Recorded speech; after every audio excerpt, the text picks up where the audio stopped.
bursting with fancies and whims. My Beautiful Detour, an unthinkable journey from gutless to grateful. Graduating high school in the hospital. On the outside, I was an ICU patient trapped in the hospital.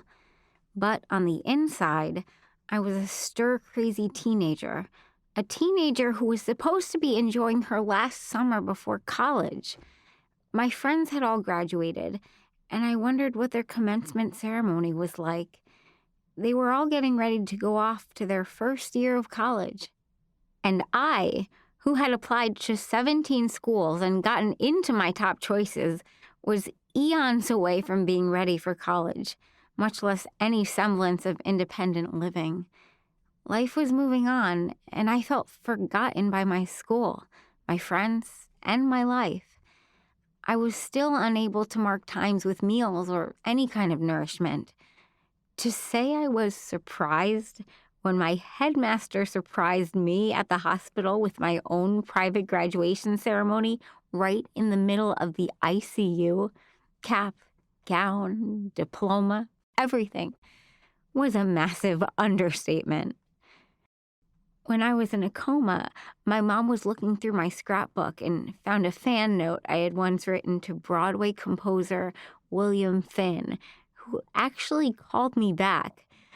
I was so thrilled to get a phone call from my musical theater hero that I took a picture of my caller ID and glued it to my scrapbook. Flipping through more pages, my mother found the picture, called his number, and told him what had happened to me. Besides writing wonderful music, William Finn had also dealt with medical battles of his own, almost losing his own life in a coma when doctors unexpectedly discovered a tumor in his brain. After his complete recovery, aided by the healing power of heart and music, also the title of one of his songs, he was inspired to write his off-Broadway musical, A New Brain. Suddenly, the curtains were pulled open, and I was receiving my high school diploma in the middle of the ICU. In attendance were my parents, my 6 best friends, and William Finn, my personal commencement speaker, the same mentor who I had adored as a 15-year-old musical theater geek. I was shocked and started crying hysterically. It was the first time I had cried since the doctors told me I lost my stomach. But this was a different kind of overwhelming emotion.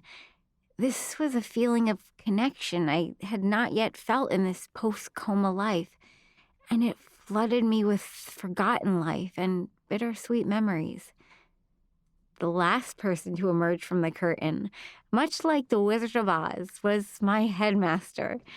Now I had a whole entourage following me as I walked down the aisles of the ICU and downstairs to the main lobby to have my ceremony. With William Finn there, I couldn't have cared less about my high school graduation. This was my musical theater kid dream. Tony Award-winning Mr. Finn was chatting with my brothers and my nurses. I was so excited and really wanted to impress him, so I tried to start tap dancing. Having just learned to walk again, this was probably not the smartest move. In the middle of my routine, I clumsily stepped on one of my wound drains that was suctioning bile from my intestines and ripped it out, causing a minor interruption to my graduation festivities. The ceremony was put on hold, while my nurse frantically paged Dr. Stoller, who proceeded to come in and perform some emergency stitching, asking me, "Don't you ever sit still?" My mom had also invited all her college, neighborhood, and gym friends to attend. As we walked outside to Olivia's garden for the official ceremony, my entourage had grown to nearly 30 people. Jeff had mysteriously and very uncharacteristically disappeared for most of the day. Now, he proudly appeared holding a large rolled-up scroll of butcher paper behind his back. It turned out he had spent the day in the Child Life Center making arts and crafts with all the hospital kids. Now he revealed the masterpiece he worked on there with one of my nurses, a huge banner in my honor that read, in lopsided, colorful, painted capital letters, "Happy graduation, Amy."